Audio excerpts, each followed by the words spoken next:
The book of Numbers, chapter 14. Then the whole community began weeping aloud, and they cried all night. Their voices rose in a great chorus of protest against Moses and Aaron. If only we had died in Egypt, or even here in the wilderness, they complained. Why is the Lord taking us to this city only to have us die in battle? Our wives and our little ones will be carried off as plunder. Wouldn't it be better for us to return to Egypt? Then they plotted among themselves, let's choose a new leader and go back to Egypt. Then Moses and Aaron fell face down on the ground before the whole community of Israel. Two of the men who had explored the land, Joshua son of Nun and Caleb son of Jephunneh, tore their clothing. They said to all the people of Israel, the land we traveled through and explored is a wonderful land.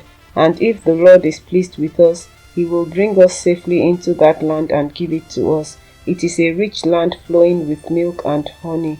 Do not rebel against the Lord, and don't be afraid of the people of the land. They are only helpless prey to us.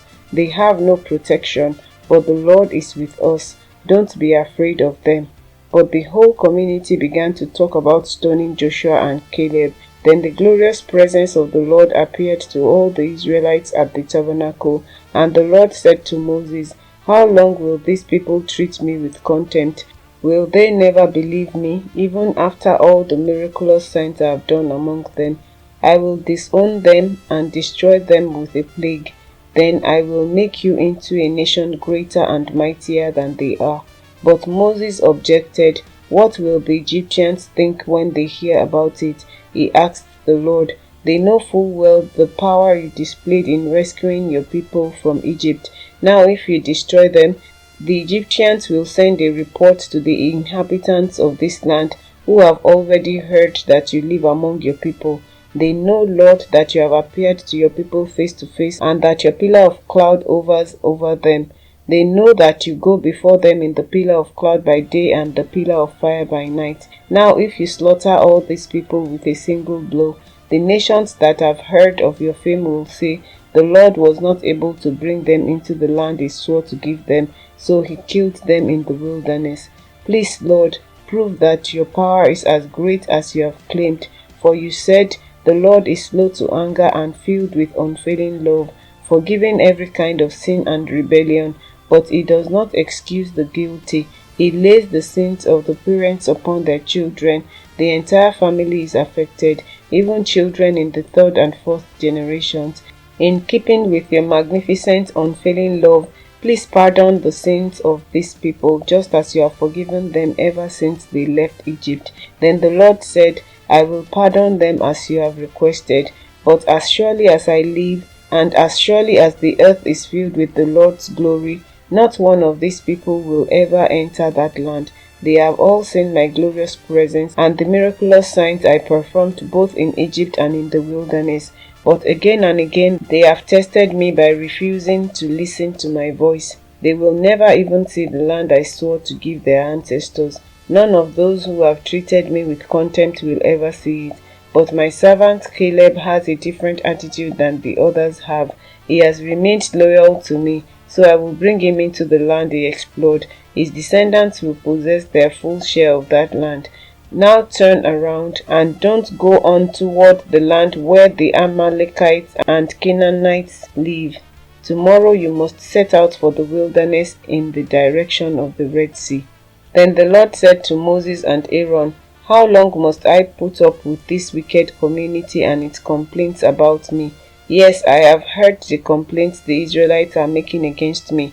Now tell them this, as surely as I live, declares the Lord, I will do to you the very thing I heard you say. You will all drop dead in this wilderness, because you complained against me. Every one of you who is 20 years old or older and was included in the registration will die.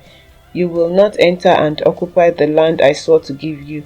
The only exceptions will be Caleb son of Jephunneh and Joshua son of Nun. You said your children would be carried off as plunder. Well, I will bring them safely into the land, and they will enjoy what you have despised. But as for you, you will drop dead in this wilderness, and your children will be like shepherds, wandering in the wilderness for 40 years. In this way they will pay for your faithlessness until the last of you lies dead in the wilderness. Because your men explored the land for 40 days, you must wander in the wilderness for 40 years, a year for each day, suffering the consequences of your sins. Then you will discover what it is like to have me for an enemy. I, the Lord, have spoken. I will certainly do these things to every member of the community who has conspired against me. They will be destroyed here in this wilderness, and here they will die. The 10 men Moses had sent to explore the land, the ones who incited rebellion against the Lord with their bad reports, were struck dead with a plague before the Lord. Of the 12 who had explored the land, only Joshua and Caleb remained alive. When Moses reported the Lord's words to all the Israelites, the people were filled with grief. Then they got up early the next morning and went to the top of the range of hills. "Let's go," they said. "We realize that we have sinned, but now we are ready to enter the land the Lord has promised us." But Moses said, "Why are you now disobeying the Lord's orders to return to the wilderness? It won't work. Do not go up into the land now. You will only be crushed by your enemies because the Lord is not with you. When you face the Amalekites and Canaanites in battle, you will be slaughtered. The Lord will abandon you because you have abandoned the Lord." But the people defiantly pushed ahead toward the hill country, even though neither Moses nor the ark of the Lord's covenant left the camp. Then the Amalekites and the Canaanites who lived in those hills came down and attacked them and chased them back as far as Hormah. Chapter 15. Then the Lord told Moses, "Give the following instructions to the people of Israel. When you finally settle in the land I am giving you, you will offer special gifts as a pleasing aroma to the Lord. These gifts may take the form of a burnt offering, a sacrifice to fulfill a vow, a voluntary offering, or an offering at any of your annual festivals, and they may be taken from your herds of cattle or your flocks of sheep and goats. When you present these offerings, you must also give the Lord a grain offering of 2 quarts of choice flour mixed with 1 quart of olive oil. For each lamb offered as a burnt offering or a special sacrifice, you must also present 1 quart of wine as a liquid offering.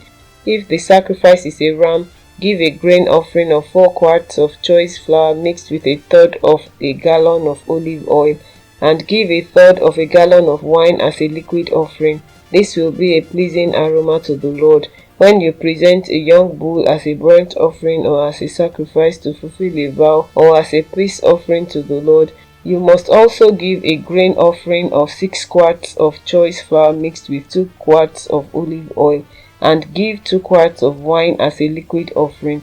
This will be a special gift, a pleasing aroma to the Lord. Each sacrifice of a bull, ram, lamb, or young goat should be prepared in this way. Follow these instructions with each offering you present.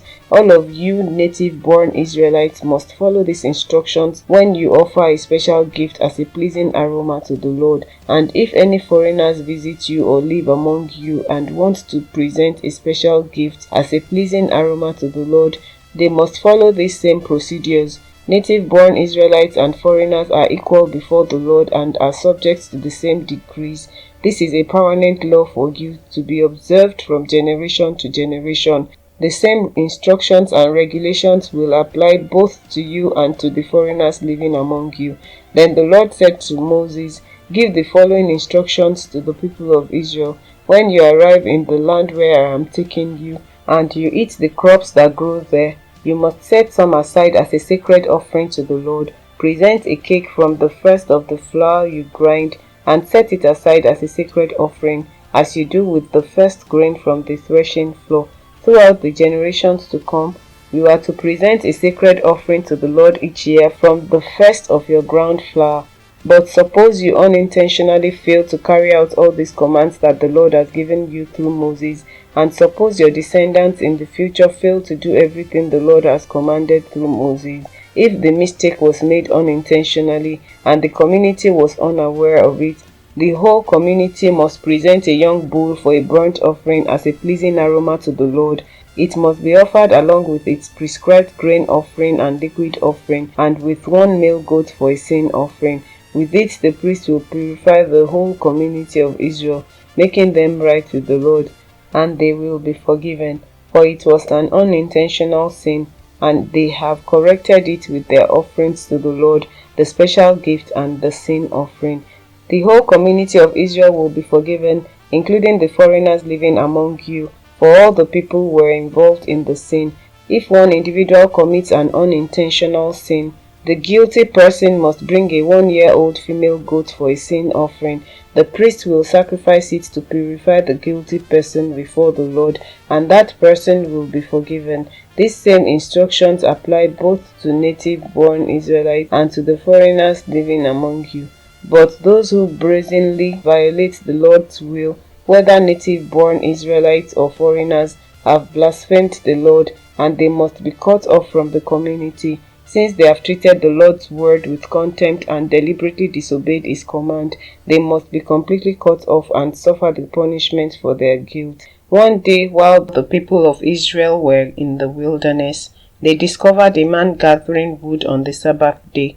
The people who found him doing this took him before Moses, Aaron, and the rest of the community. They held him in custody because they did not know what to do with him. Then the Lord said to Moses, "The man must be put to death. The whole community must turn him outside the camp." So the whole community took the man outside the camp and stoned him to death, just as the Lord had commanded Moses. Then the Lord said to Moses, "Give the following instructions to the people of Israel.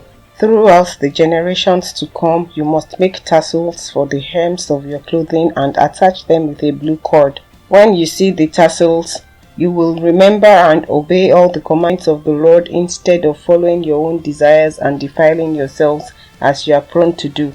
The tassels will help you remember that you must obey all my commands and be holy to your God. I am the Lord your God who brought you out of the land of Egypt, that I might be your God. I am the Lord your God."